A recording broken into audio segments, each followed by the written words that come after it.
I have a hard time. Do Anyway, what it do. I did.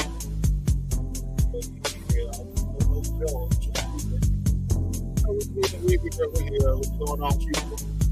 It's just our opinion podcast. You don't know, nothing know. You know what I'm saying? Broadcasting live direct. Straight to the text. Chilling. Along with my brother Dark Prince. What it do, bruh? Shalom, family. Shalom, Miss Parker. Salute to all everybody that made it. Yeah, we here, I see you two do it with the bullshit. We ain't even got started yet. Who was that? Playing with the youth. I guess they doing this because they trying to make sure they got their finger on the button because they know we're gonna say some crazy shit tonight. But let me tell you something, Mr. Charlie. Let me tell you something, Mr. Charlie. We're gonna talk about each other tonight. We talking about our people tonight. We gonna talk about you too much. But you're gonna be a part of it. But we're gonna talk about us. So don't shake too hard and press the button when you hear certain things that like trigger because yeah, we gonna say some stuff, you know. We can't leave you out anyway because you're part of the problem. Because as you can see, I already got my topic together tonight. If you guys just watching for the first time, me and my brother Dark Prince, I'm Chaos, DJ Chaos. What we do, we touch on different topics dealing with the world that we live in, especially in the United States of America. And some of the things that we talk about, it's probably gonna rub you the wrong way, might rub you the right way. I don't know. But if you don't like what we say, you can always turn off the channel and go somewhere else and watch somebody twerking and killing each other. Because basically that's what they want you to. That's basically what they want you to entertain. They don't want you to entertain nothing like this. Edutain, rather, not entertain, but edutain. Anyway, we're gonna move right along into the topic tonight. Black people want to be accepted. That's one topic. Taking negative energy from our oppressor is the second one. Our black women and men don't know themselves naturally anymore. That's the third one. Ooh, this sounds like gonna be kind of like we're gonna cook up some good ribs and potato salad, macaroni and cheese, baked chicken, probably a little leg of lamb. We're gonna have all kind of shit on the grill tonight. So let's get started with this first topic. Black people want to be accepted. Bro, you wanna talk about why black people want to be accepted? What was the whole case, where we, from the beginning to the end to the present where we at today, being accepted in the United States, States of America.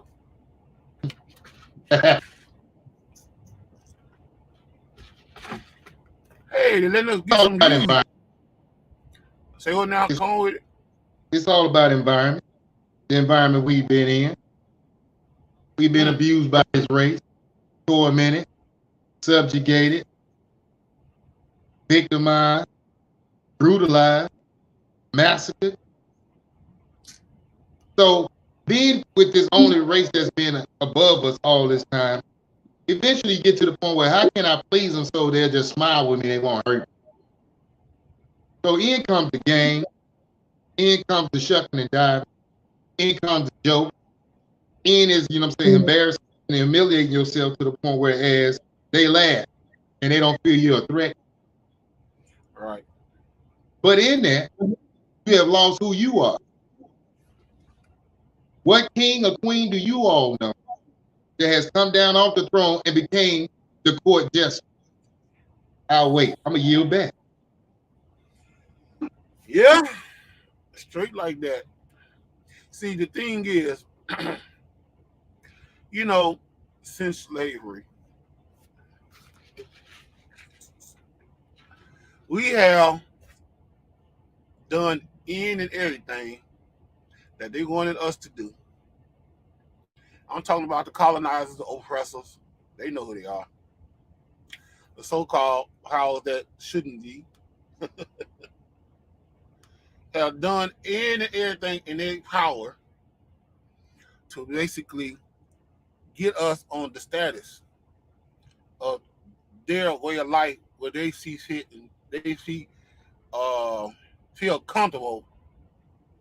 Because I heard a guy, and I wish I could know. Wish I know the guy's name. But a couple of years ago, he said some things like, "If black people content themselves to act Caucasian, they can get a whole lot in this society." So what he's saying is, if you disclaim your original natural self to be just like him, you can pretty much maneuver around here in the States real good. I find that to be true because we have rolled off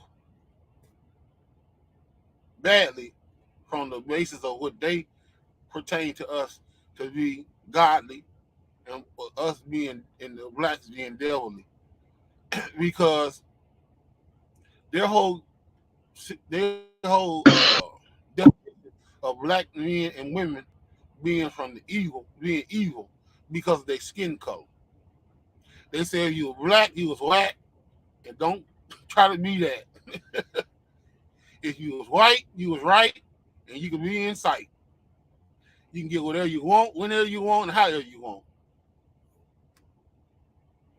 You know, and that's the thing that got us in the predicament that we're in today because the civil rights movement of the 60s, you know, Fisk University in Nashville, Tennessee, did the Freedom Rider program where they was trying to train themselves to literally go in whites only cafes, restaurants, you know, and sit down with the white folks.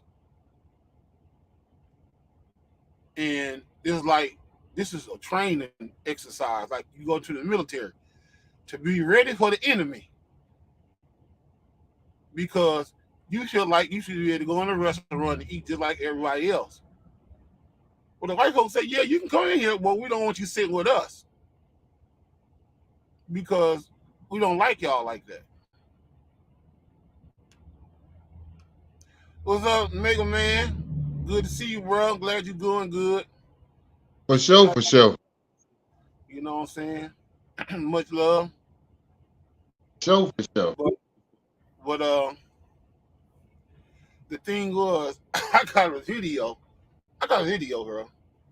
Where Go this dude ahead. was explaining the freedom, the lunch counter, training thing. Let me see. I gotta find that video because I got some. Now I got all kind of shit on here now. Let's see. Thinking this is it right here. Let me see. On this very day, 4 black foundational Americans, brave hearts, staged a sit-in at a whites-only lunch counter in Greensboro, North Carolina. This actually took place at a Woolworths, which was racially segregated. You see, in those days, blacks were not allowed to enter and sit or even use the restroom with white people. These brothers right here brought attention to our struggle, which gains international and national news coverage. Today we honor you, brothers. Happy Black History Month, and continue to fight.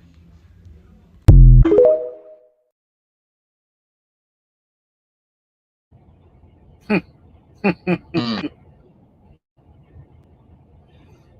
Okay, I don't know. I kind of find that not to be something really. I don't know, bro.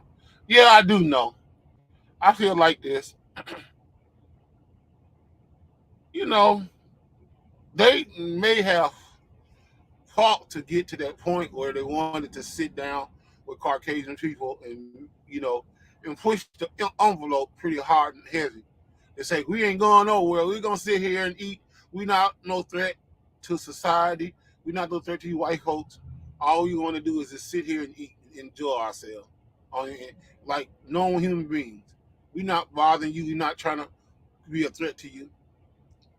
They Mm-hmm. know that. They know that.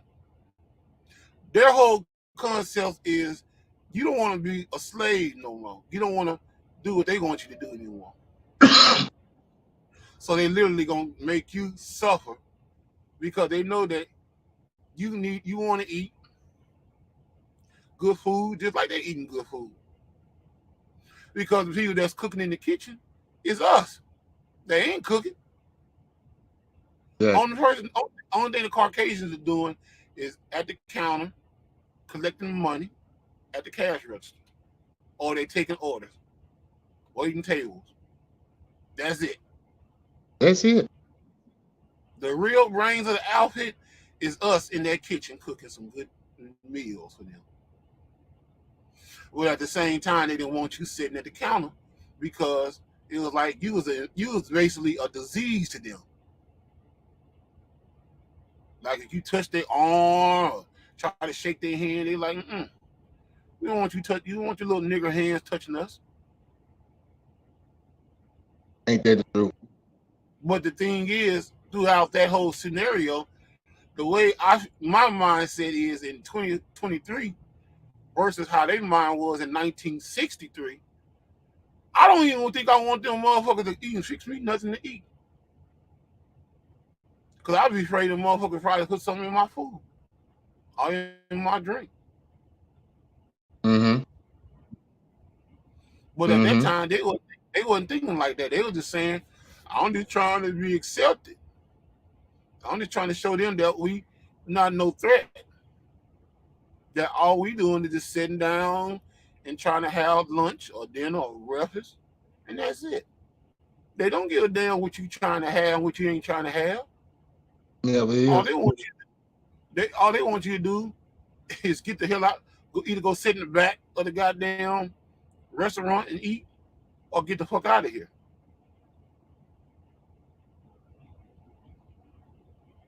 But at the same time, we did everything from blood, sweat, to tears to show America that we not a threat, even though y'all did shit all over us throughout this whole situation in this country. That's the thing, though. They already know we're not no threat. They already know that. They got to keep the narrative going that we are. Saying that you see on the TV, saying that you see on the movie screen, saying that you hear on your headphone or your radio. That's exactly what they got to keep going. That same God. Straight like that, man. Yeah. Straight like that. Because the thing is, you're right. They know we're not a threat. They know that off top. But that's the thing. They feel like that they just want to hear you grow up and beg for crumbs. See, when you grow up and beg for crumbs, they know they got your right attention. And that you're gonna do whatever it takes to do what they say do. If they say how on one leg, put these biscuits and gravy, you're gonna have on one leg. If they tell you to bark like a dog because of a pork chop sandwich, you're gonna bark like a dog. You're gonna do whatever it takes to get whatever you want. And that sounds kind of familiar when you think about the industry, the entertainment industry. Because when you, as a young man or woman, and you come to the industry, the first thing that goes to your mind is that I want to be on TV. You ain't thinking about the money part yet. You just want to be famous. You just want to be seen. And tell your mama, I made it. And then you start ringing up the money part. Not knowing what they got in store for your ass to get the money. Mm-hmm. Not knowing that you're going to go through some hell of a ass rituals, literally, to get that favor. especially black men, because we the most hated ones out of all the goddamn races on the planet, because we original, and they know it, and they know that if y'all want this money, y'all want this fame, put this dress on. We gotta emasculate you because you Sad, look like brother. a threat. So when you put this dress on, they already know you'll do anything. And see, Dave Chappelle put them on blast, and they didn't like that. They was really upset because even when he went on the Oprah show, Oprah Winfrey was giving all kind of facial features showing that like I ain't got nothing to do with what he's saying. Because she was throwing up all the Masonic signs and every damn thing to let them know, hey, I ain't got nothing to do with this whole content that's coming out this man's mouth. This is him talking. Because she already knew they were gonna fuck with him, which they did. And he's not the only one. They fuck with a whole lot of them. That's why they tried to say that he's not alive now, that he's cloned. That the real Dave Chappelle is dead. Because he didn't want to get accepted. He didn't want to go down with he didn't want to get down with the team. Because a lot of us know who we are. You want to rebuttal on that, bro?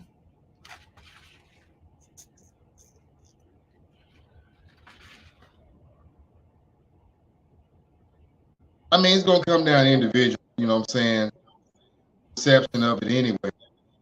I mean, you can have math for people, but if people not really interested in that, you know what I'm saying, they have their own perception of I like this or I don't like this because that's what I am. I don't like it. And they have research is just emotional, you know, response thing most of the time, which is mostly our people, is your emotional response. That's not gonna really balance out, you know what I'm saying? And as we notice from an emotional standpoint, when we respond, we always in, you know what I'm saying, we in deep. Either we in jail or we in the grave. That's it. That's it. Yeah. So Straight like that. I think that, you know what I'm saying, we need to start taking time, you know what I'm saying, use common sense in our decision making. Weigh out everything. Don't be hasty in your decision. Make sure you got all the information before you make the decision. And everybody just in a hurry, you know what I'm saying, to get to the next whatever. And it really don't matter because everybody's in a hurry. So that's another reason why folks ain't gonna, because everybody's like, I gotta do this, I ain't got time for that. So it's all about, you know what I'm saying, the individual, like I said earlier. It comes down to that person saying, what do I want in life? And do I want things to always be, you know, common sense down? If that's the case, then, you know what I'm saying, this message for y'all. And I'm going to yield back. Yeah. I mean, because, you know, the whole concept of them taking you out of the natural and nature of yourself to be something that you're not is the reason why a lot of situations in our society today is like it is. Because a lot of the stuff that Caucasian people used to do, as I can remember as a child, was they'll kill their whole family because they didn't get a promotion on their job or they got laid off their job, fired or something. And they come home and take it out on their whole fucking family. Yeah. And when I was coming up, when you heard that on the news, off top, you knew it was a Caucasian person that did it. You could just sit up there, have your back turned to the TV, and you could say, that's a Caucasian person did that shit. And when you see on the TV screen, it is a Caucasian person. But we done got 30 years into the paint now. We can't say it no more because we just started doing the same shit that they doing now. So the joke's on us now. See, the joke was on them back in the days. You know, the situation with Jeffrey Dahmer was cutting up, killing folks, and cutting them up, and cooking them or whatever. Now you got black folks doing that, and it's like, God damn, where do we go from here? What the hell going on? Well, like I say, we want to be accepted. We want the same energy that our oppressors once had. You know, that's the reason why you don't hear too much about the KKK no more. They just sitting back watching the show. Everything that we do, they say, hell, we used to do that to y'all 200 or 300 years ago. Now y'all doing it to yourself.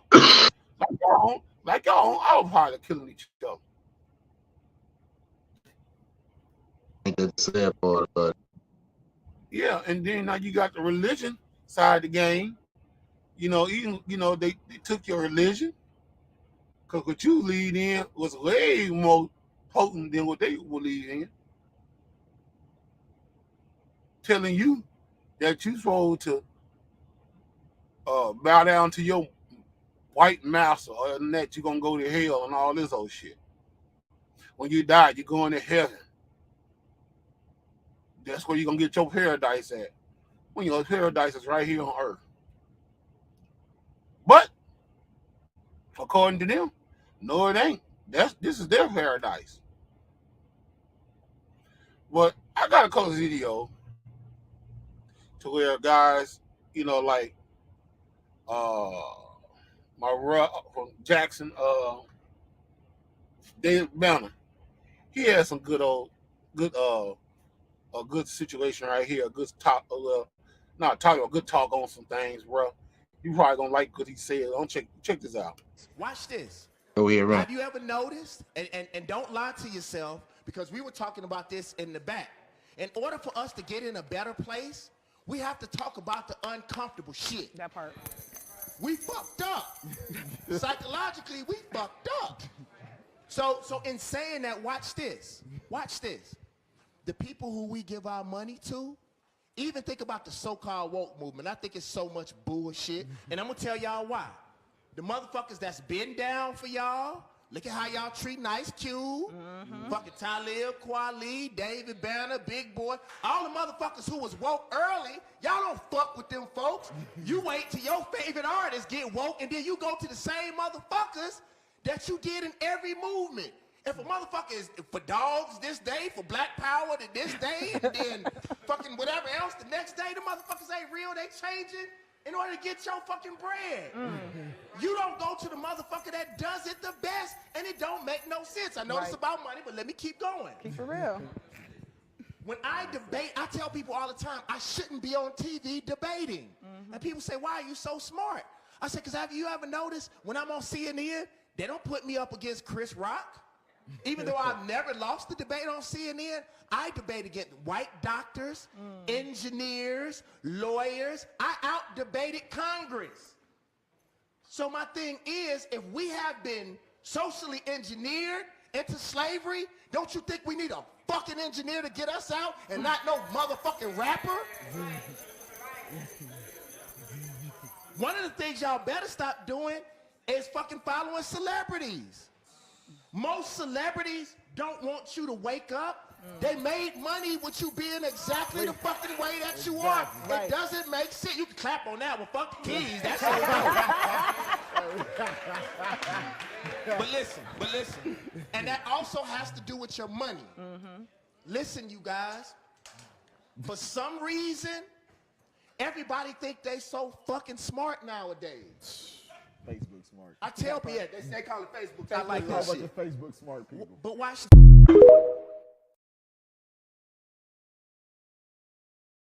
I like that. What you think, bro? He's absolutely right. We're in a position, that's the thing about, you know what I'm saying, this white supremacy. They've been in a position of power to hold us in the position that we've been in. So yeah. It's not just us, but we need to start working on us Because if we don't start working on us, that system still works. See how that goes? Yes, sir. That's And all. the I mean, my thing thing. is, no, go ahead. I'm sorry. Go ahead. No, I'm saying we just gotta wake up, man. Gotta wake up. Well, see, that's the thing that we don't want to do. Because when you think about the whole concept of waking up, that word has settled around here so much and so deeply to the point where the goddamn politicians talking about woke now, being woke. And I know why they're doing it, because they're really trying to throw out the real establishment of the concept of being woke. Yeah. That's the reason why Dave Banner said, fuck that woke shit they talking about. Because they trying to throw out the whole scenario of what's really going on when they say that shit. Because by you saying Donald Trump was a racist, it's not being woke. What you saying Joe Biden is trying to help black people, and he ain't did nothing to hurt black people. That's not woke. You know, you saying that you vote for Donald Trump and he's the best president for black people. That's not being woke. Being woke is basically knowing what the fuck is really going on out here. Bro, you trying to put yourself on the second level? Oh, let's see. Hold on. Yeah, get me back in. Okay, yeah. Now you Yeah. you good now. What you doing? Playing with the audio? No, I went from my phone to my laptop. That's what I had to do. Oh, you got a laptop. Damn, I gotta I've been had it. put my I gotta put my I've been had it. I just hadn't been using it. No, okay. That's all. Yeah. I keep my camera off because I didn't plug up my other camera. I don't know. I don't know how I brought it on the road with me. It might be at the house. It might be in my laptop bag. I don't know. But anyway, That's it all. sounds a whole lot better though. Well, I appreciate that, then. Go ahead. Let's rock it with it. So now they really gonna goddamn block our asses now.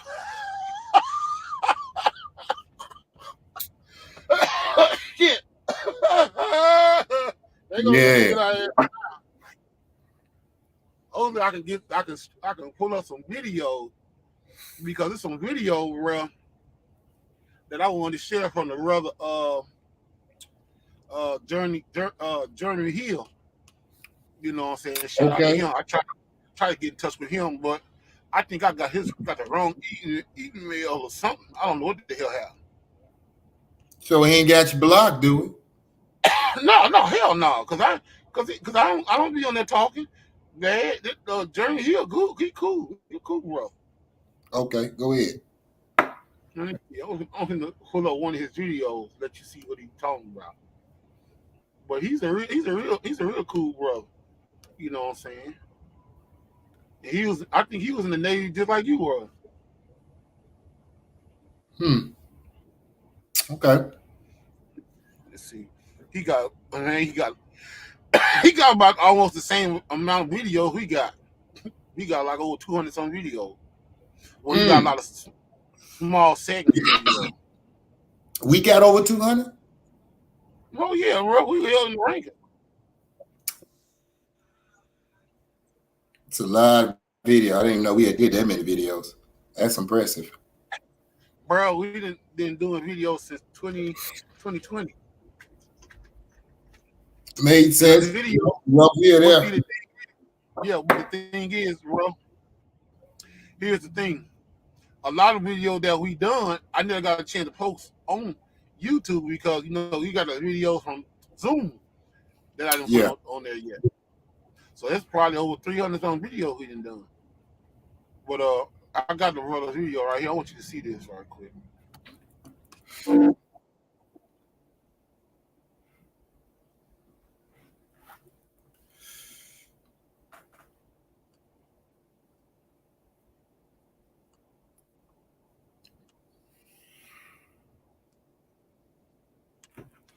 Discovers that his wife of 11 years have been real class. Welcome to the Jeremy Hill Show. If you're easily triggered, leave now. We're going to keep it real class. Now, what we're going to do is show you a couple, a man who discovers that his wife of 11 years have been cheating with the hairstylist. I assume the hairstylist is a man, because men also do hair. Kind of odd, but men do that too. So we're going to go ahead and play this clip, and you let me know what you think about it in the comments. Let's go ahead and begin. Okay, so what's up with you and this hairstylist? Yeah, whoa, what's up with the hairstylist? We've been married for 11 years and you gonna cheat on me with your image? You serious right now? Yes, this is what we're talking about right now. This is exactly what we're talking about right now. What are you talking about? Where'd you get this information from? What are you talking about? I saw all the DMs. I want you to understand when women do this right here, when they say that this is what we're talking about, where did you get this information? Who told you? Understand, she's not even saying no in the beginning. Most people would say, you're accusing me of doing this? That ain't true. You're wrong. Now, what this person do, since she's a liar, she's going to say, where you get this information from? Why are we even talking about this? That's deflection. That's a way of avoiding responsibility and facing the consequences of your actions. Women like this are selfish. They are very selfish. They are very self-centered, and they don't love no one else but themselves. Like I've often said, that women do not love you. They only love the way you make them feel. As soon as the feelings change, they change. They go from one bedpole to another bedpole, another pillow to another pillow. And they will do whatever they think they have to do to be free and to be happy, regardless of the collateral damage. Even if there's children involved, even if they destroy their families, even if they break their husband's heart, all they care about is number one. And in their minds, number one is them. I'm talking about these type of ladies. I saw all the DMs. I seen it. I seen it all. And you want to sit here and act like you don't know what I'm talking about? I guess it's nothing for us to talk about if you've already. Yeah, it is something for us to talk about. To be, acting like we've been like that. You are my wife. You've been. This man said, I've seen all the DMs that's been in your body. I've seen them all. And then she said, if you already seen them, then there's nothing to talk about. See, this woman she doesn't care. She checked out a long time ago. For a woman to say something like that, there's no emotional attachment whatsoever. There's no emotional investment any longer. Whatever happened between her and him, it destroyed whatever it was between them. Been like that. You are my wife. You've been my wife. We traveled the world. I bought you the house. What about the kids? You don't care about the kids? How many times have I told you that this is not working? We need to put a spark in our relationship. We need to do something. Bought her a house. She said, I don't care. I got kids with you. I don't care. Then she goes right back to being selfish. I have been telling you. This is what she said. I have been telling you that we need to put a spark back into our relationship. The spark benefits her. And it benefits everybody, I guess, but she's talking about herself, what she wants. We need a spark. We need something new. We need something different to make me happy, to please my flesh. I want to continuously live in pleasures. I don't want to just be committed. I don't want to be faithful. Only person I'm faithful for is me. I'm the only one who I'm faithful to. Different. Like, how many times have I told you this? Don't act like it's like a surprise. But you know I work hard. You know I work. You don't even sleep in the same bed. What are you talking about? Yeah, because every time I try to touch you, you always moving around, acting like you tired. Exactly. You don't want to. The reason why every time he tries to make a sexual advance to his wife is because her body belongs to somebody else now. Women will either stop sleeping with you altogether when they are in a relationship with you if they're getting piped down from somebody else, or in some cases they get more freakier, especially if the man has introduced her to something that she's not used to or doing something more that she likes. You get what I'm saying? So yeah, that's the reason why they're not sleeping in the same bed, because she's been out there being a hoe, been out there being an adulterous woman, unfaithful. Like you tired. Exactly. You don't want to do nothing. Trying to put no That's what I'm saying. Anything, so you think because you done bought the house? Okay, so what about the vacations? What about the vacation? Yeah, that was. She made it his fault already. She made it his fault talking about, well, I told you you're always busy. And like the man said, I always work. And she said, well, it don't matter. I don't care. I don't care about none of that. This is an ungrateful woman, a very ungrateful woman. I think we all know this. Put the other one up there for you. Part 2 of this crazy story. I had people watch the kid, and I told you we can try to do this and get You it had back my together. people watch the kids. What you mean you had people watch the kids? No, My no, people watch yeah, the my kids. people watch the kids That's who too, watch the kids. but I paid them. Okay. So you it's the didn't same have to, thing. But you didn't have But to. I did because But the we were bottom supposed to be line- one. the bottom- He paid her people to watch their kids, and she said, well, so what? You didn't have to. There had to be warning flags about this woman's personality in the beginning. A lot of women are like this today, and a lot of men are like him today who really want to. This is what pisses me off. You always say you want a traditional-minded man to do these things, but then you dog them out. See, the right men always seem to find the wrong women.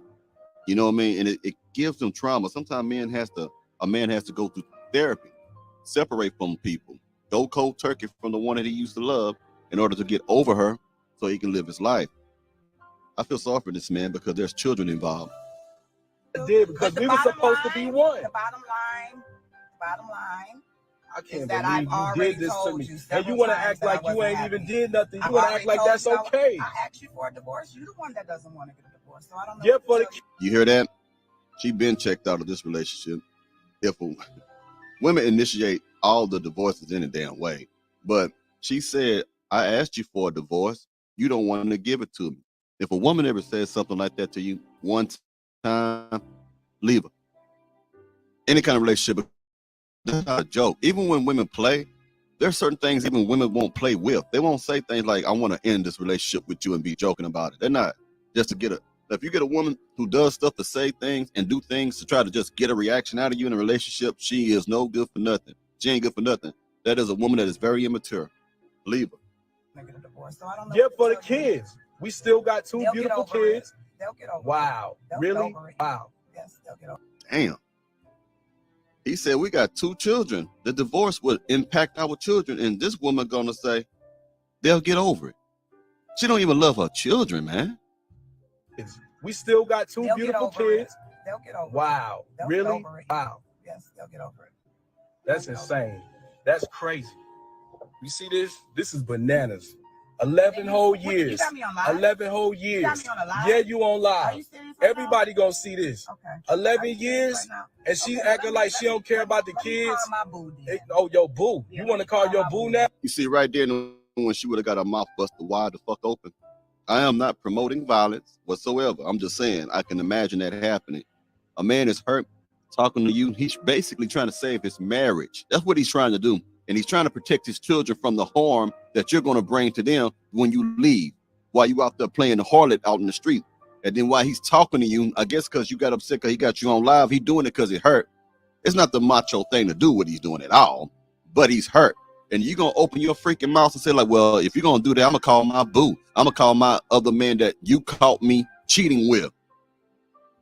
You get what I'm saying? Y'all play with y'all lives a little bit too much, because some gentlemen snap. Just like some women snap, some gentlemen snap. You lucky this man has the type of disposition to where he's not trying to do something to you. That's And she acting like she don't care about the Let me kids. call my boo then. Oh, your boo. Yeah, You let want me to call call your my boo boo now? then. Yep. Wow. Yep. This is crazy. And I'm leaving. I can't believe this. And I'm leaving. You leaving. Because I'm very much happy with what I got going on. Wow. I'm very much This is happy with what I insane. got going This on. is insane, y'all. I'm Yeah. telling you.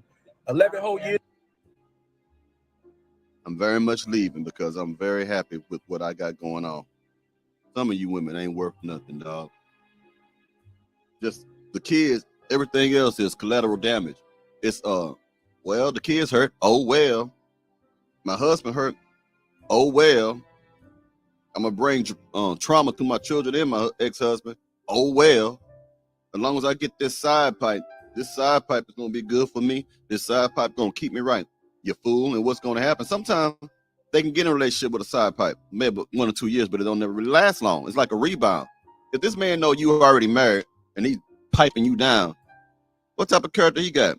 I understand if he just popping you down and he know in his mind, hey, I'm just gonna smash and dash. You talking about getting a relationship with the Joker. So sad. Let me play part 3 of this, man. Let me play part 3.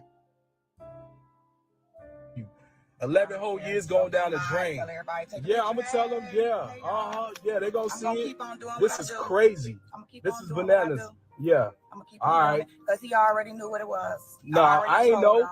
I already was taking told him care of for the business, years, taking care of the years. kids. doing take this, care of my doing own that. business, Nah, guys. Hey, all right, I yeah, can take care of cool. my own business. All right, I work. rolling around with the I got a good hairstylist job. late nights I take while I'm care of my working. kids. Yeah, no, you I take don't care of gotta the move around late hairstylist. nights. You take care of the I can hairstylist, do it not in the the kids. daytime too. I'm taking care of the And kids we're while having you this out running conversation around with the for whatever reason. hairstylist. And we're having this conversation Wow, for whatever reason. I wow, have no really? idea. I Okay, have no idea. don't get mad. You acting Cause you surprised act, for no nah, I'm reason. acting. This This your is fault. crazy. Pat This is yourself on the bananas. back. 11 years. 11 years. Wow. 12. Pat Nah, yourself on the wow. back. It's over. And at what year I'm did you done. stop doing what I was needing you to do? At what year? Let me tell you something. These type of low life heifers do not care about a man's time. They have no issue wasting your time. 11 years. Some of y'all just heard 11 years and just think the two words 11 years. I'll go deeper than that. 11 years of consistently providing for children. 11 years of protecting the family. 11 years of doing overtime to produce for the family. 11 years of looking out for the interests of the family. 11 years of trying to make her happy. 11 years of trying to probably put her in school. 11 years of trying to help her build her credit. 11 years of trying to help her pay card notes. 11 years of just taking care of everything if she is not working. 11 years of going to the PTA meetings. 11 years of taking your children to church to teach them how to serve the God that you have. 11 years of teaching your children how to pray. 11 years of Thanksgiving meals. 11 years of Christmases. 11 years of building memories with your children and your wife. 11 years of hoping that the relationship will get better.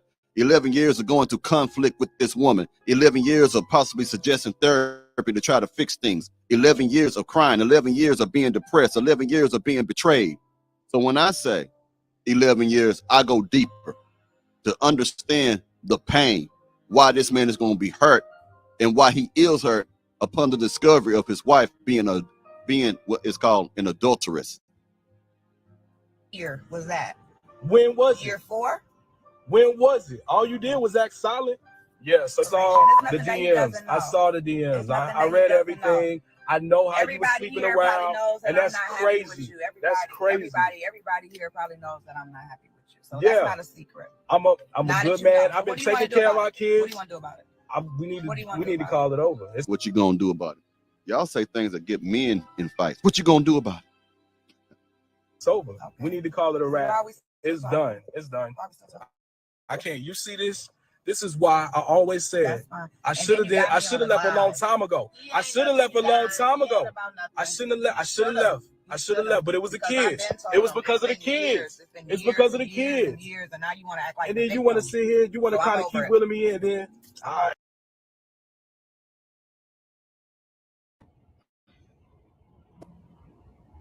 It's heartbreaking, isn't it? That's so That's here's the downright. hard. Shout out to that brother Jerry for that.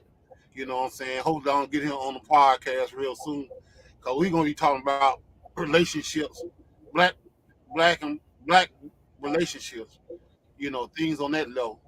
Because when you see stuff like that right there, bro, it just make you wonder where is our community gonna be in the next 5 to 10 years from now. That's easy. You see where the math at right now. That ain't gonna tell you. Because just like the brother said,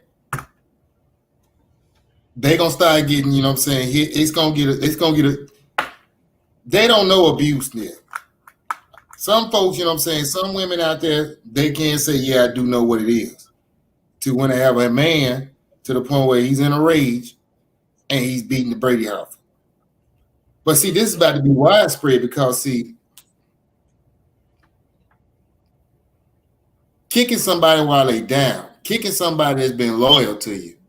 The thing about it is there's a sleeping lion there that y'all don't know nothing about. Yes, sir. And the thing is, I'm happy with what's going on. This is my boo. What you gonna do about it? Like he said, if there's another brother, somebody's going to the grave. If not both of us. Hell yeah. This is what y'all got to start facing. Straight like that. I mean, because here's the crazy thing was that what the math has shown, that hoes are cold. Point blank. See, that's the thing, bro. It seemed like I said, because I'm not gonna just go topic to topic, because all these topics on this goddamn ticker is blending in all together. Because we on the point now where black women and men don't know themselves naturally anymore. And that whole episode with that sister and that brother sitting up going back and forth with each other, it just goes to show you that I hate to call a brother a lame, but he's a lame. Because you sitting up here going back and forth with a rod that literally she basically dismantled you before you even start recording her. She had already told you she already showed you and told you how she feel about you. But at the same time, like most women do, because most women will get on social media and try to put a man on blast. So my son mama. Yeah, I said my son mama did me like that a long time ago. Try to put me on blast. Because I wouldn't give her some money to give my son. And you getting child support at the time. And I'm like, no, I'm not getting him shit. Getting you shit to give to him. About me, and realized that I was up there listening to her talking shit about me, and I showed it to my auntie. And my auntie like, what she doing to me like that?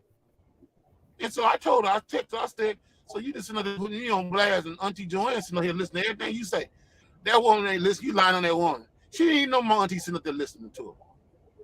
And the same time, Keisha, shout out to Keisha. Keisha was listening to it, and Keisha was like, now she called herself a grown ass woman doing this shit. Mm-hmm. But thing now, because we live in a weak ass, sorry ass society full of goddamn simps and trice, simps and trice. Simps is the new pimp, trice is the new wife. Because it ain't about love no more. It's about what I can get out of a nigga, material-wise.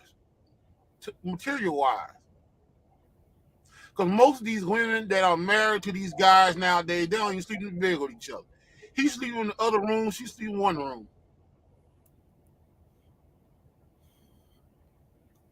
She talking about she don't like the way you. Yeah, she ain't gonna tell him that I just got with you because you work at a corporation making 6 figures, you know, and he just fucking with her because she look good. Bitch can't cook, bitch can't clean, bitch don't know how to talk to her kids. She really don't know how to do too much of nothing. Well, get on social media and worry about what her friend Shay and them doing. And then when the dude like, baby, come on, let's spend some time together. I want to go girls' night out with my homegirls and them. Because they talking about they ain't been around me a long time. And they're like, shit, you a married woman. What the hell you care about them? They single. Wasn't going with no girl night out. Going to her boot spot. That's what was happening. Yeah, exactly. Going to park at the Walmart in Greenville and having the dudes ride and head on over to Arkansas somewhere. Or might be in Greenville in the hotel somewhere chilling. She ain't in no Walmart at 9, 10 o'clock at night shopping. She going to meet up with Dick St. John. He going to lay that smack down on her. And then she come right back to her house. And dude like, where you been? She like, I told you I was been with my girl. Then why you going to get in the shower? Because I've been dancing on the dance floor all night and I'm sweating. No, she ain't sweaty. Her pussy sweaty. Because she been doing the do. My whole thing about it, you know what I'm saying? The old cliches, you know what I'm saying? You can't make no hoe no housewife. So I don't know. He might not have that upbringing about that. You know what I'm saying? The thing about it is, once again, you know what I'm saying?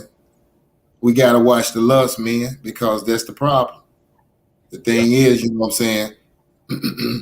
If it's got a powerful hold on you to the point where as you see all types of flags, first they're going to be yellow. That's cautionary tape.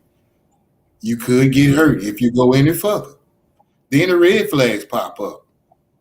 Then you look past those. So then you end up in this point right here. And like the brother said too, I wouldn't have hopped on, you know what I'm saying putting folks on black because, you know what I'm saying, that's what the females do. But that's what's going to happen to the point where the men now think, how can I get even? And maybe this will shame her, you know what I'm saying? And she'll be able to feel somewhat of how I'm feeling. That's not going to work because it's not a man's standpoint, you know what I'm saying, to go put his business out all over the place, especially about something that's internal in the house. Never has been that way. But my man was hurting and he thought maybe, you know what I'm saying, he could get some likes up for sympathy reasons. Mm-hmm. Make him feel better about it.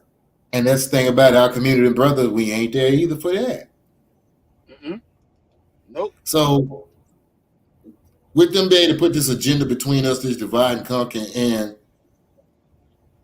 our sexes are continuing, you know what I'm saying, to separate further and further apart from each other, it's got to get ugly. Because, see, we as men already know what this system does to us and how it has demonized us since we've been in this country. Yes, sir. What y'all about to get now is the same treatment. Yep. And I'm hoping you're ready. I'm going to yield back. Right. I mean, because, see, like I said, I shared this picture once before of how the black family looked in the 1950s and 60s. You had the father, you had the mother, the daughter, and the son. And they got together. When they did things, they all did things together. Not this affair. They did all of them did something together. Like right there. It looked like they put together a model or something, a puzzle or anything. And they all working on it together. You know, and that's what kept the families together when they learned from each other. Because the daughter, she had both sides of the coin. She had the father there and the mother there. So she got a chance to get both tastes of the whole concept of what a man was like and a woman was like. The power that we took all that out of the black community because they knew the energy of the black family was very strong, and that we knew our place when it come down to doing fuck shit. Because we came out of the slavery situation, and not to mention we was in the goddamn Jim Crow situation where everything was black, blacks only, colors only. So yeah, we had no choice what to get along with each other, love each other. But as soon as they lit that shit, and Dr. King got assassinated, Black Panthers got dismantled, the Freedom Riders, all these different organizations and movements got taken away. 50, 60 years later, we went from this type of unity to this type of unity. And as you can see, there's no man in the picture. Of course not. Because the man was the strong vessel in the house. You can't have a strong vessel in the house no more. Especially when you get in Section 8 and you're asking the government for assistance. You're not in the house. They'll take all your shit. Because they want you to be on your knees, groveling and begging for what they have to offer. Because they know scientifically that when you take the man out the home, you literally leave the home in shambles. Because now this woman got to figure out how she gonna take care of her kids without this man.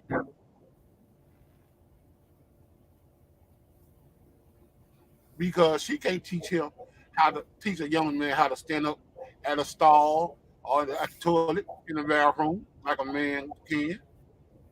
Only thing she can do is teach those little girls. But at the same time, she gonna teach them what she know.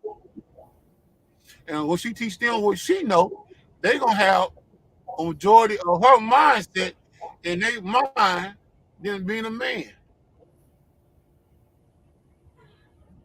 And this is what's destroying our community. Because it gets deeper when you get to seeing this and then seeing this. Oh, no.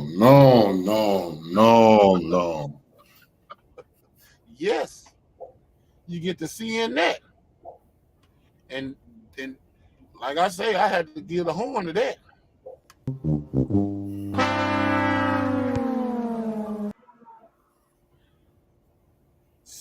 Sad, but true. Because like I say again, the young man ain't got no father figure in the home, so he got to basically dictate all his information from his mother. And his mother's gonna teach him how to be feminine.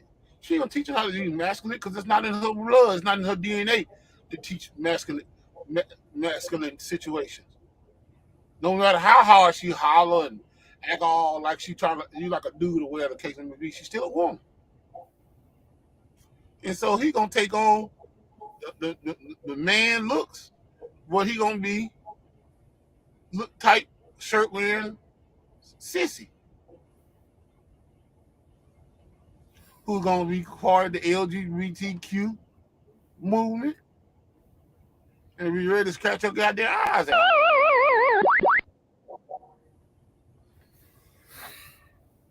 So, like I say, you know, we gotta be very careful on how we do shit in this society because it's got to get out here, bro.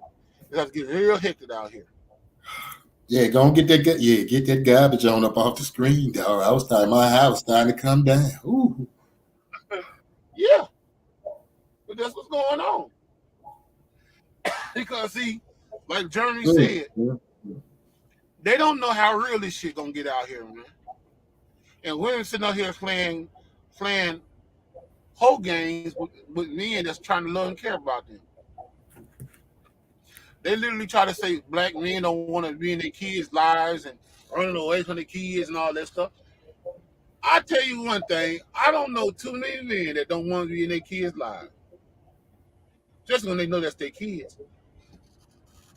Now they know that's not their kids, hell no, they ain't trying to take care of nobody else's seed.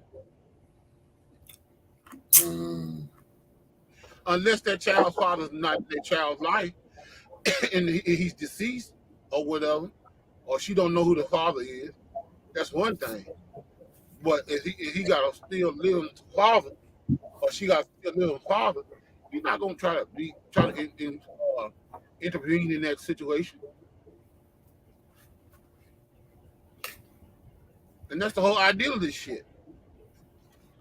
And that's, you know, like I say, you know, they don't even know they setting themselves up for failure and don't even know it. This shit ought to get real out here, eh? Mm-hmm. This brother here was talking some real shit.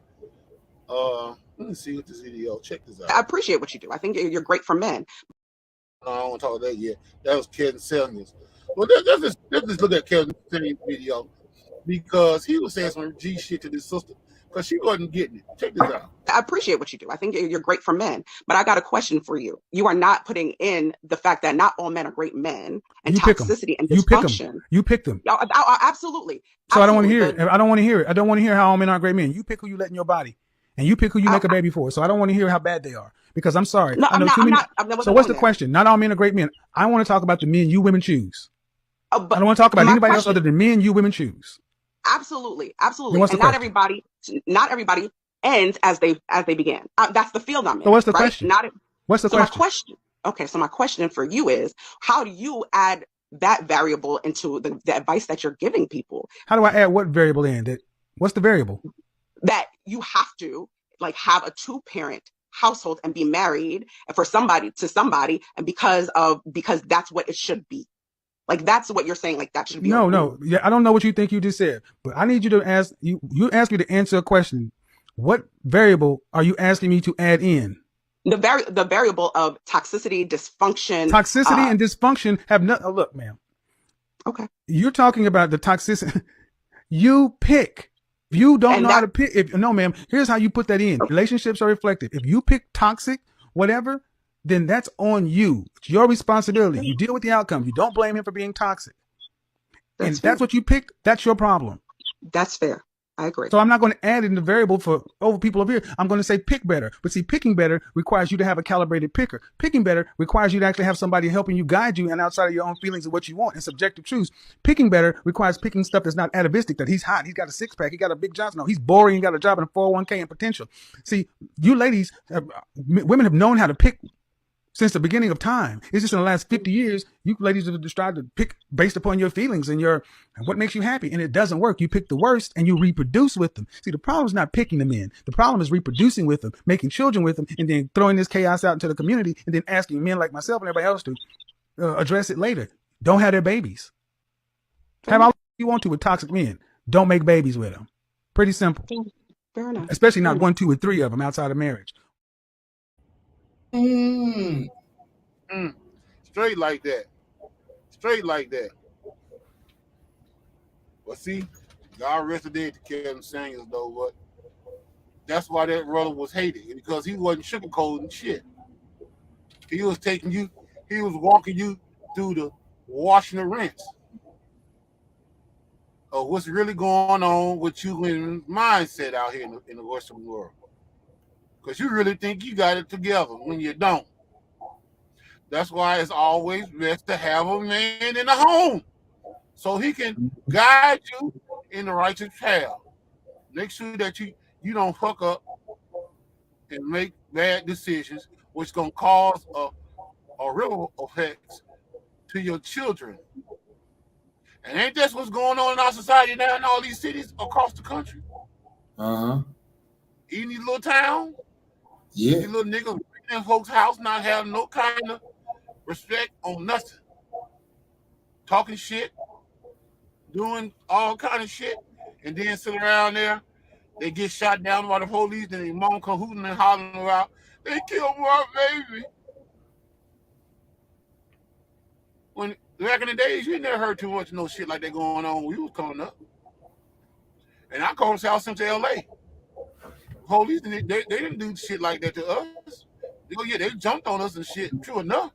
But to the point where they just whooped our ass, we didn't get shot down in the street like they're doing now.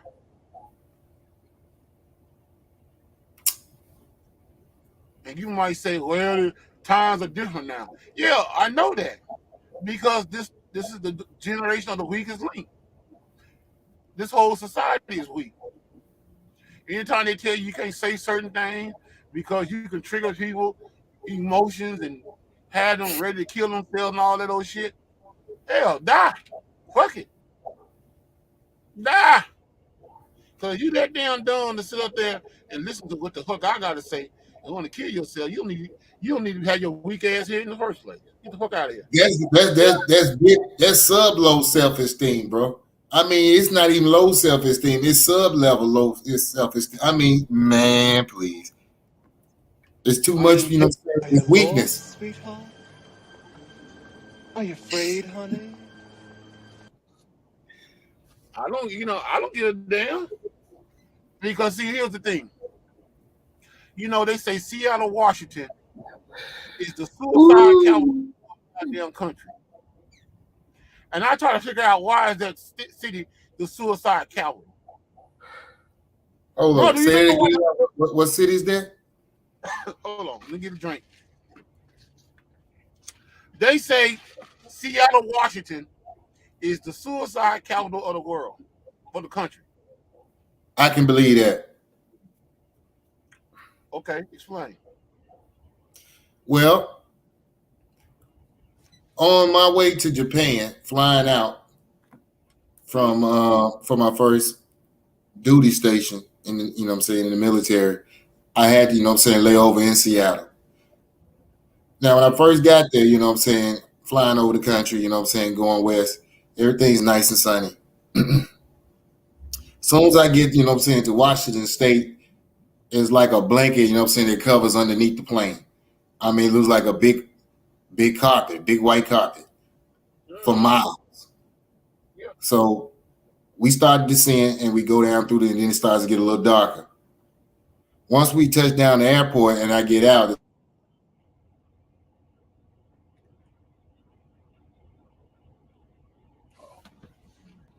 You there, huh? Uh-oh. being in the place and it's rainy a lot, it's gloomy a lot, it's overcast a lot. All you need now is just for bad things to be happening off at the house, bad things to be happening on the job. You turn on the TV, you see that, now it plays into your psyche. And you get to the point where it ain't worth living. So I can see that. You know, I didn't been to Seattle several times because that's one of my running lanes, really, to be honest with you. I just haven't been up there since I got this other truck here. I haven't been up that way. It's been like 2 or 3 years since I've been to Seattle. Mm-hmm.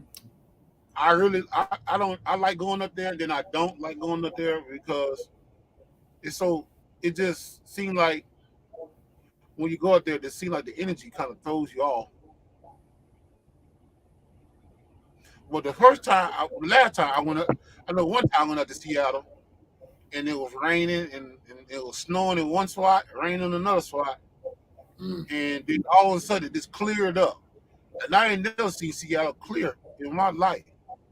And I've been to Seattle about at least 10 or 12 times.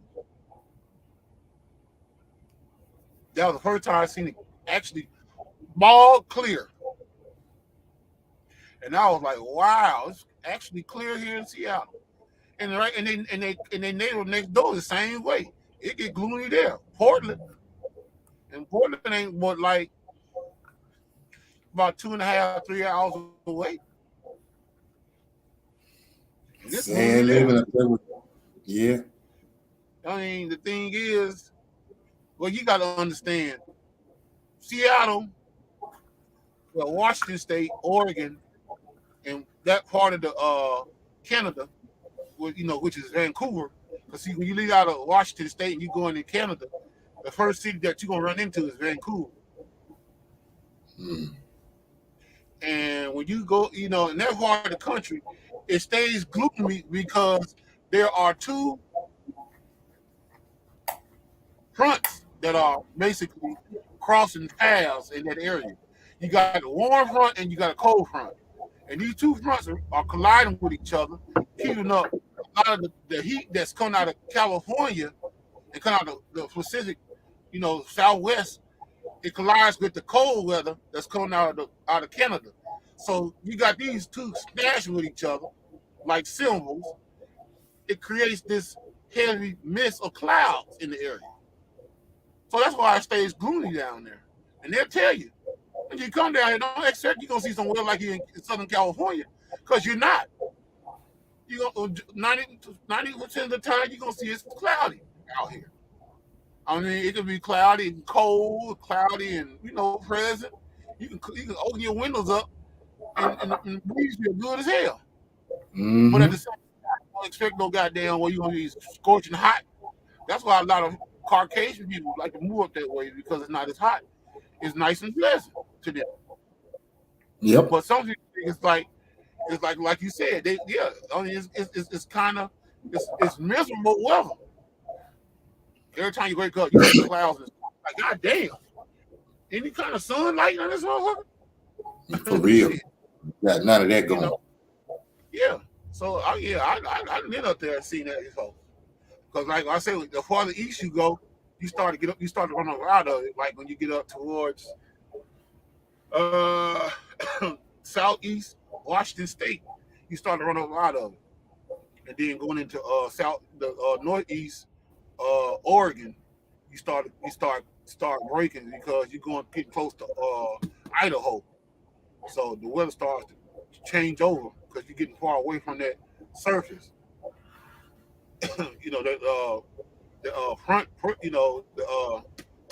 the fronts and stuff that's collide with each other that way. So yeah, oh yeah, the weather can be very beautiful, because like I said, I've been up there when it was snowing and raining.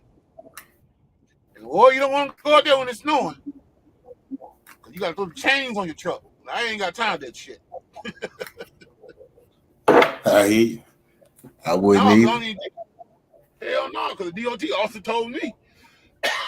He told me one time, bro, he said, if you gotta put some goddamn chains on your truck, you don't need to go nowhere. We need to just go the opposite direction or something. He said, because it's gonna still be dangerous, because if you climb those inclines, ain't no telling you gonna hit some spots gonna be icier than others. And it's gonna slide your ass right down that damn hill. And you don't want that. No. And I ain't, I've been driving trucks over 20-some years, and I never with no chains on. I know shout out to Kevin Tutwell. Kevin Tutwell, he drive trucks, and he put them on. They're like, oh, Rug, you can do it. I said, Rug, you crazy as hell. I ain't with no goddamn chains on. Because I ain't sliding this slide for no damn ride up no damn hill. I'm like, even the officer say the same thing. He said, because one damn ride, you slide over, they gonna write up as preventable. And they write up as preventable, you gonna still get in trouble. Then your license is gonna get revoked, and then you'll be in all kind of shit. That's if you survive the crash with the truck going over the side of the hill sliding, man. That's a dangerous job. Not to mention this, yeah, that too. And not to mention, you know what I'm saying, the whole concept of even if you don't go to a deep, over the cliff or something, you can just go into a little ditch or something on the side of the hill. And that's going to be thousands of dollars to that tow truck that got to pull it out. That's a lot of work to do that in icy conditions like that. Cause he gonna load your ticket up. You look up, you gonna think you didn't hit the lottery. Well, it's gonna be the other way around. He gonna be the lottery. Yeah. I bet. This is how much it is for us pulling this truck out. This is how much it's gonna cost to pull it to a dealership or to a junkyard.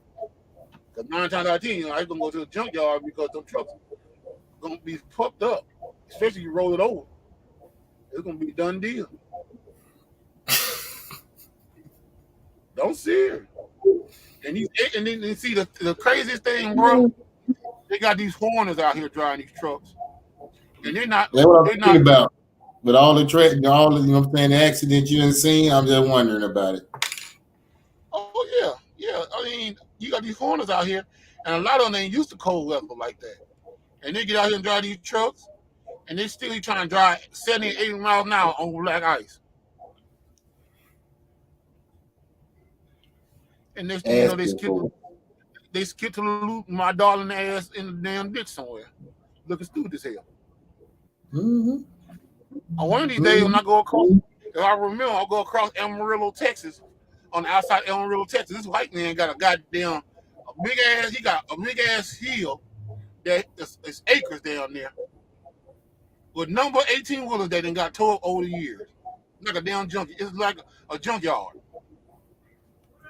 I can believe it. Trucks and trailers towed up. And guess who most of the trucks are? Habib, the Arabs, Armenians trucks. Mm-hmm. Trying to drive like they drive when it's dry. But you can thank the government for that, because they let these motherfuckers come over and do that shit. They don't tell like the weather condition. They say, just go ahead and drive the truck and get it there. For big say man. And they're gonna do just that. I can believe it. But yeah. Kim Hope ain't did no videos that we had. I don't know. I'm gonna have to check and see what's been shaking though, because like I said, I haven't checked in a while though, but I'm not sure. But it's something I'm definitely gonna have to look into though. Also, I gotta get by the store too before they closes tonight also. But yeah, other than that, our folks in the predicament. Oh yeah. Oh definitely. No, I was looking at these videos, they still show that James Fox shit. What do you mean? They're showing the video saying that he's live and well. I bet they are still showing the video. Earl, let me tell you something. if this guy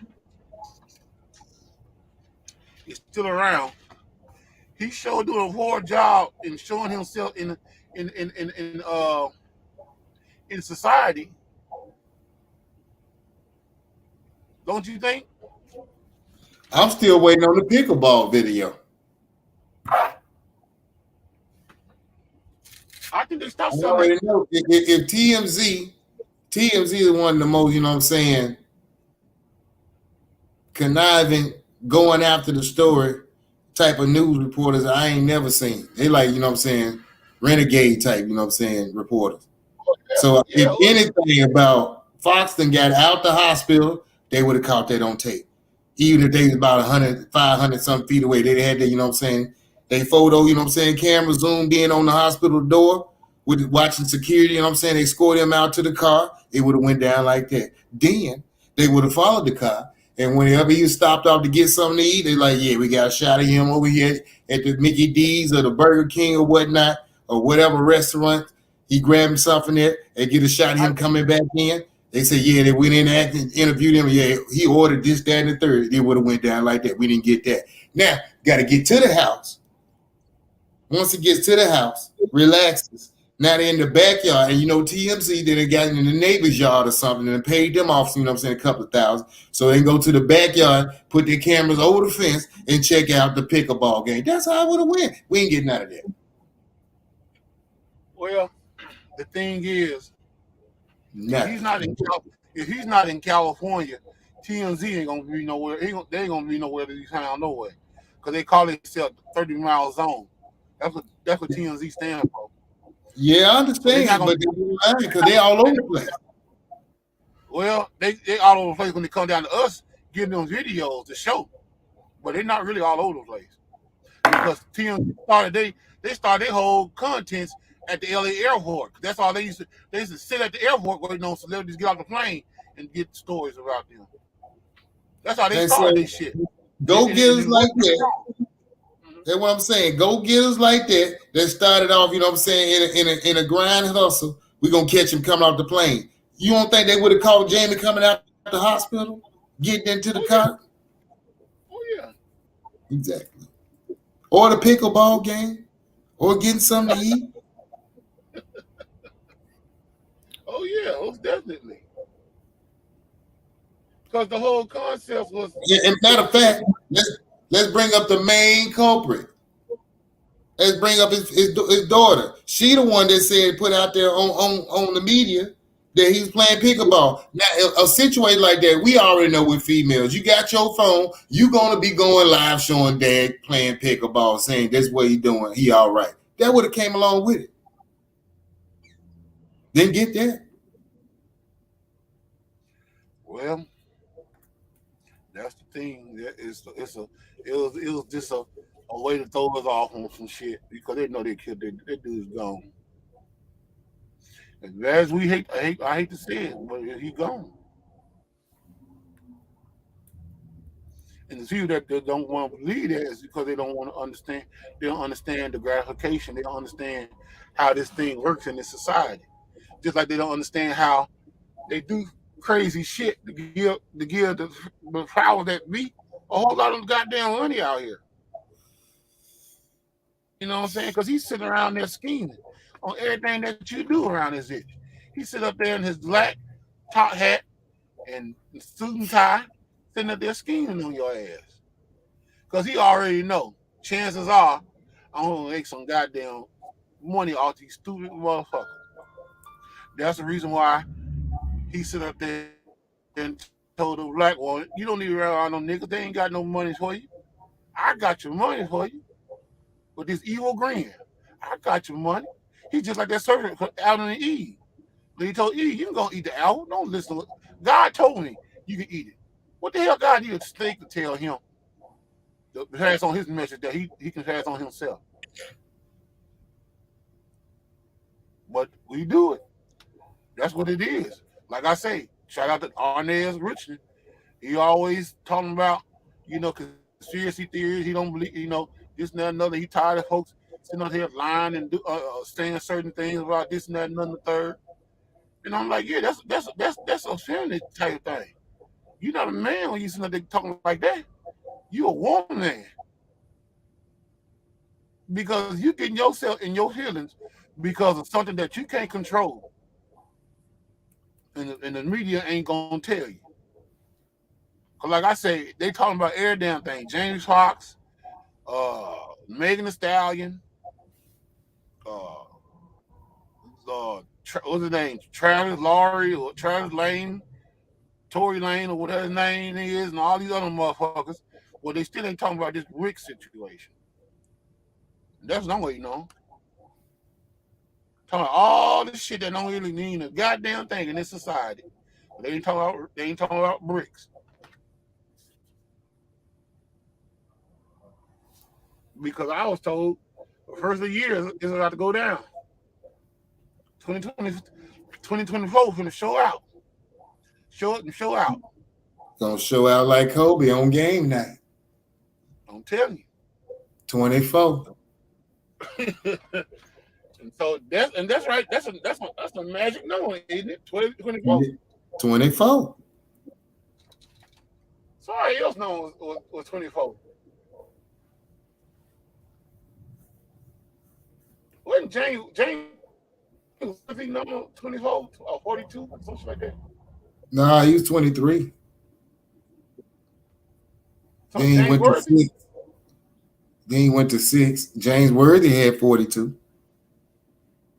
Yeah, that's what I'm saying. James Worthy, yeah. Yeah, he had number 42. Wow. Did I tell you that movie? They got a movie about the Lakers back in the days about Kareem and Magic Johnson. I want to do that. You know what? I'm glad I brought that up. Let me see if I can find that Lakers movie. See, they got a clip of it anyway. Don't copyright French me, YouTube. Don't flag us now. We just want to show a little clip. Oh, they got to do it. Maybe when you talking about when to hit the button. Don't do it, please. Don't. I just want to show my. About that waiting on them ready to hit the button. Do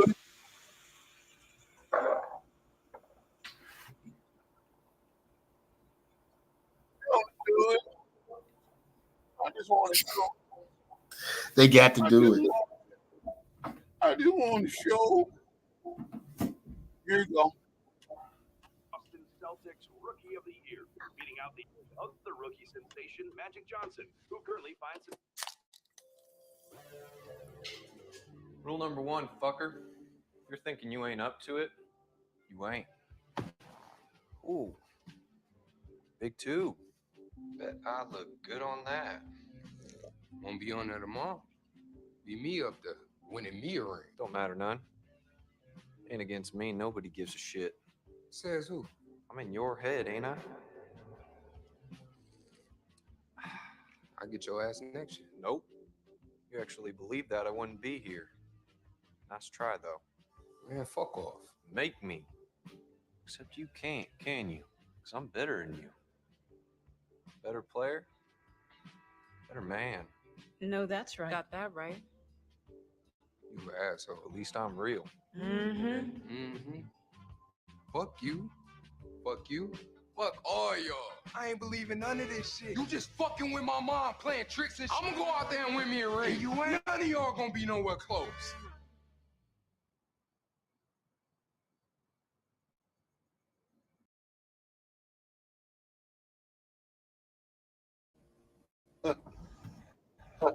Well, as you can see, that was Magic Johnson and Larry Bird. That's the movie, the Lakers movie on HBO. You can, I guess you can watch it on. Guess you can watch it on Hulu too. I ain't got Hulu. So yeah, I'm gonna have to check that out. Yeah, it's pretty good. I ain't gonna lie, when I seen it, bro, it took me back because they had those characters looking crisp, just like that. Cause that dude, I had to look so hard, I thought it was Magic Johnson for real. I said, damn, everyone looked just like young Magic Johnson. They did a good job on the casting. Yeah, they did a damn good job on the casting. That's beautiful. Cause then they showed like like they showed in the stadium, the horn, the fabulous horn in Inglewood. It looked the same way like it looked back in the day when I can remember as a child. All that shit had all the damn reporters and every damn thing from back in the days. Chuck Henry and I can't think of the other reporter. God rest. You know, that was on Channel 9 in L.A. Not Chuck Henry, Chuck Hearn, the late Chuck Hearn. He was the Lakers reporter for the game back in the days for Channel 9, which was KHJ TV.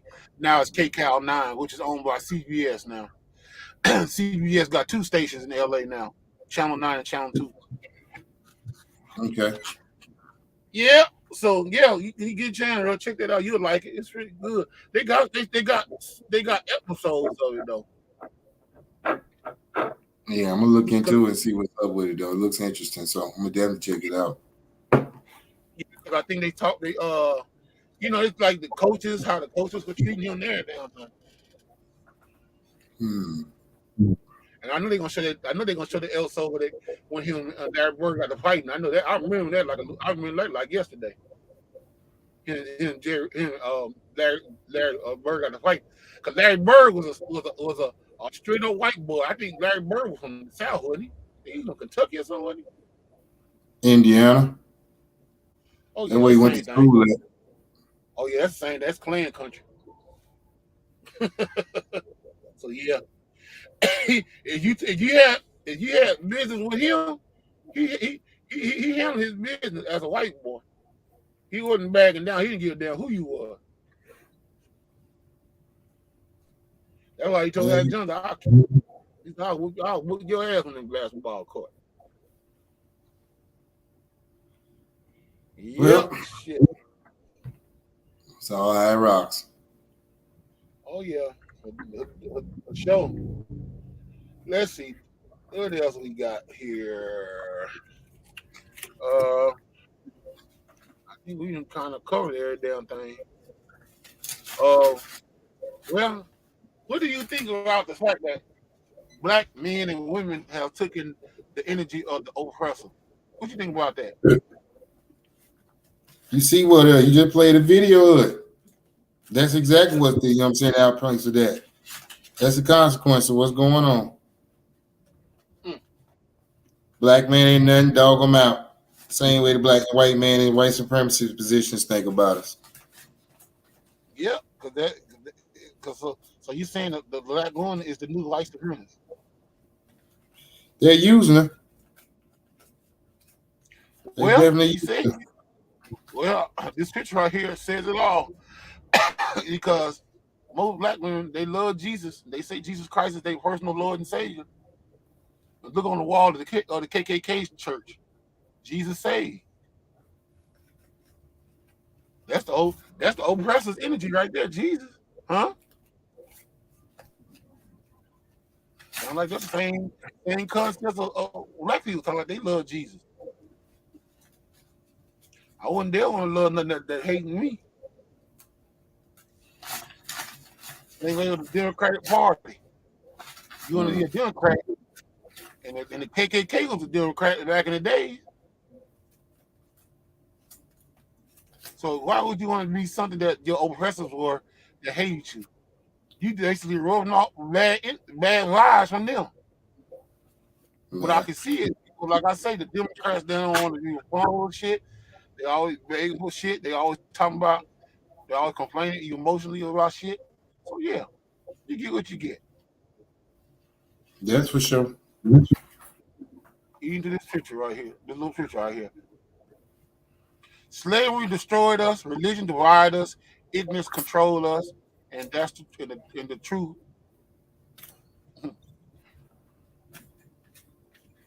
Yep. All you gotta do is read that banner. It tells you what's going on with us in this society. And like you say, only you that. Well, I guess that concludes the podcast tonight. I'll tell you one damn thing, that since you hooked that laptop up, I guess it must have helped me out on the video side of the game. Now I can hold my videos up. Well, that's like I said, I haven't been using it. Just been doing, some of my schoolwork and stuff on it though. But I decided to go and hook it up tonight though. Log on in, so this is a lot better. Did you want to see that thing about Shopper Ranks before you get off? Go ahead, play. Okay, let me see. Let me pull it up. Cause that was like the realest goddamn deal that I seen. Cause that brother right there, he was on some real shit, and they destroyed his name because he didn't want to get along with the hood shit that they was trying to push on him. But the thing is, I mean, if this is the man's belief, leave him the fuck alone.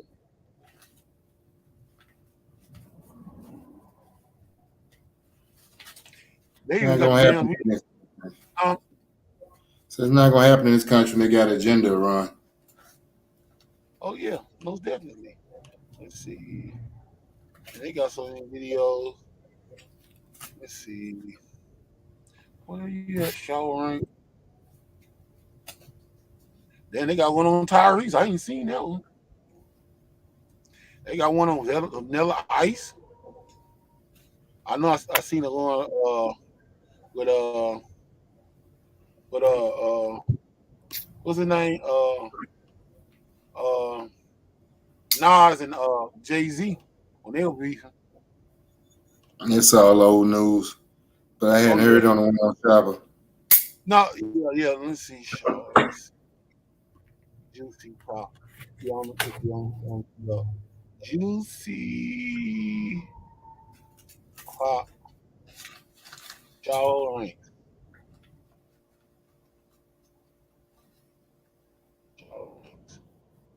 That was a good video. Okay, here it is, right here. I found it. Let me pull the screen up right quick. You'll probably like this though. Let me put the screen up. All right. Oh, this is for fair use, YouTube. This is teaching moment right now, so don't trip. Here we go.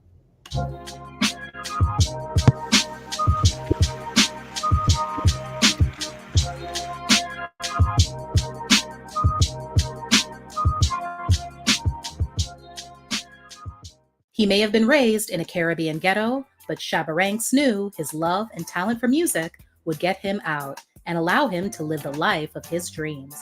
Then, one day, in a matter of minutes, what he said during an interview would destroy everything he had worked for and leave his future very uncertain. Jamaican dancehall artist Rexton Ralston Fernando Gordon, professionally known as Shabba Ranks, was born in Sturgetown in the parish of St. Anne. In pursuit of better opportunities, his parents moved and ultimately settled in the capital city of Kingston when he was 8 years old. Shabba developed a passion for music at a young age and worked on his craft as much as he could. By the time he was in his early teens, he would have a defining experience that would change his life. His brother-in-law invited him to work as a bottle collector during an event featuring up-and-coming artist Josie Wales. Instead of doing his job, Shabba found himself glued to the stage watching Josie perform. He became the magic of music. Soon, Shabba would devote himself entirely to his career in music.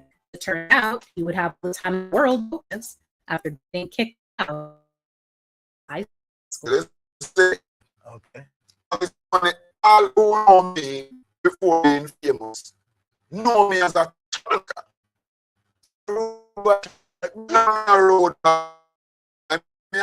Many years later, because of Mark was as a young child in the ghetto, he never expected to live at the age of 18. He would actually have visions of death and nightmares. It even became a reality for some of his friends. As his career evolved, he made it a point to speak to the younger generation, mainly the ones being raised in the same environment he was, and let them know that they're bigger than what little value another person chooses to place on them. Shabba, though, had a different mentality than a lot of his friends, and other people see it as well, including Josie Wales. Josie came across Shabba one day hanging out with his friend, pulled him aside, and gave him some words of wisdom about the company he was keeping. Also invited Shabba come to the recording he went to. That the experience couldn't say. The studio ended Josie vouched for Shaba's talent to none producer King Jammy. Jammy decided to take a chance on him and offered 16-year-old Shaba a job as a DJ. His original stage name was Recordings just got better. Hey, it's Dana from StreamYard. I'm so excited to announce that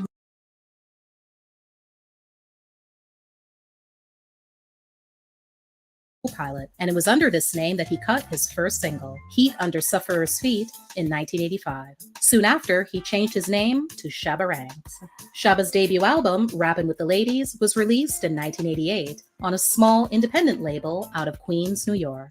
He released several more albums on the same label over the next few years that many people outside of the Caribbean may not know very well, but one song in particular, called Dem Bow, off his second album titled Just Reality, would provide the foundation to a future popular music style. The rhythm used on the track became the defining characteristic of Puerto Rican reggaeton, earlier simply referred to as Dembow. Shaba's ladies' man image, signature Gumby haircut, flowing suits, manicured eyebrows, and gold jewelry made him stand out from a visual angle, but it was his deep vocals alongside some trendy rhythms and catchy hooks that led to a major label deal in the US with Epic Records. His first project for his new label would be 1991's As Raw as Ever. It was his first album to be well received by critics as well as the public, and contained the hit singles Trailer Load of Girls and House Call, featuring British-Jamaican reggae artist Maxi Priest. Shaba was also rewarded with his first Grammy for Best Reggae Album. The very next year, Shaba would do it all again, drop a very successful album, and have it win him another Grammy. 1992's Extra Naked also contained the popular songs Ting-a-Ling, Slow and Sexy, featuring American R&B singer Johnny Gill, and the reggae fusion smash Mr. Loverman.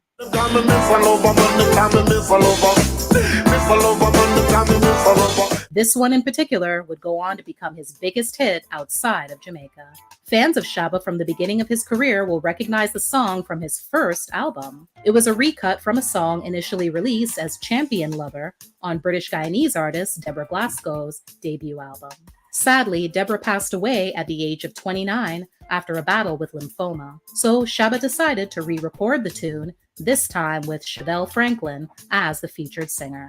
As high as Shaba was riding in his career that year, he would also experience a major low right at the end. In December, he did an interview that many would attribute to derailing his career and changing dancehall. During an appearance on British TV network Channel 4 music show The Word, he was asked to give his thoughts on the subject of the hit song Boom Bye Bye by fellow Jamaican dancehall artist Buju Banton.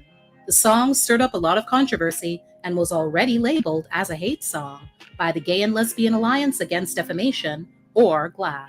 Shaba co-signed Buju's sentiments in the song, saying if someone forfeits the word of God, they deserve crucifixion. He added that he lived by the concept of the good book, and it states that man should multiply, and that multiplication is done by a male and a female. He was condemned for his comments by presenter Mark Lamar. Those comments caused outrage around the world, and the fallout was swift and brutal. He was dropped from a Bobby Brown tour, and in the UK the following year, he was forced to pull out of a festival after press reports were released of police labeling him a troublemaker. Several months later, Shaba released the following statement. In retrospect, I now realize that the comments were a mistake because they advocated violence towards gay men and lesbians. I regret having made such statements. I do not approve of any act of violence against gay men and lesbians or any other human beings. Gay bashing is wrong.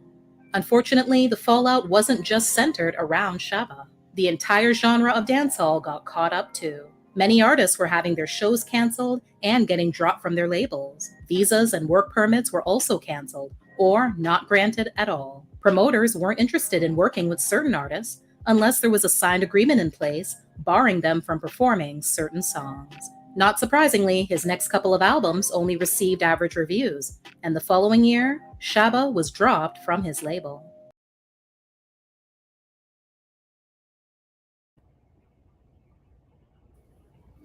What you think, girl? That was the agenda they was pushing. Feminized men. Rise of feminism. Yep.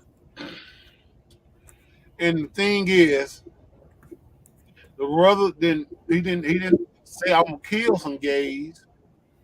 He just said what the book said and said that, hey, I'm just going by what I was raised to know about in the book.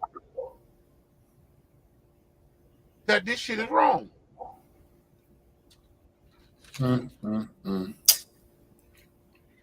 Saying that I didn't create this in the book. This was given to me. What? They're gonna make it look like he's the bad guy. They're gonna make him look like he's the bad guy because of the position that he pursued. That's any stand-up black man.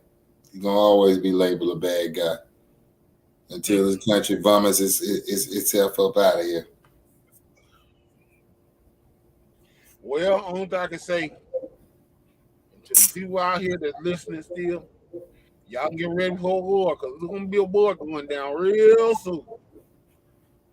Because they literally trying to take over your way of life, your thinking process of being a natural born human. They're trying to turn you into something else that you don't want to be, that they want you to be. You see, Shabba Ranks basically came from a two-parent home. I underline that. His mother and father, he gave kudos to his mother and father, saying, I like the way my dad did my mom. Because he went to work, came home, showed her love every time he come home. That was a strike against him right there. Because he did an interview on the radio station. He brought that up. So they didn't want to hear that. But like I say, like you said, the world of a black man is public enemy number one in this goddamn world.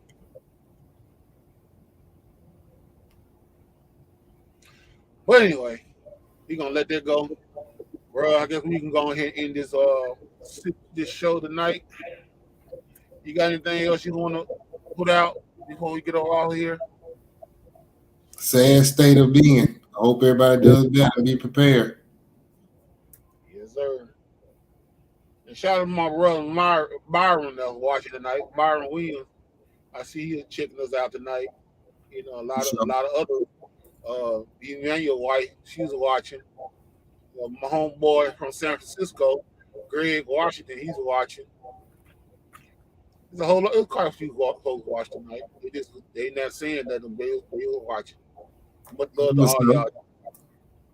You know what I'm saying? But anyway, bro, we're gonna go in this thing, man, and put it on you later. All right then, bro. Shalom, fam. All right, peace. All right, ladies and gentlemen, that's going to conclude the show tonight. Hope you guys catch us on the next one. You know what I'm saying? Hopefully, the creek don't rise, as the old folks say in the South. We're going to do another show. I don't know what the topic's going to be yet. The topic's going to be like, you know what I'm saying? But hopefully I can get the brother Jeffrey Hill on there.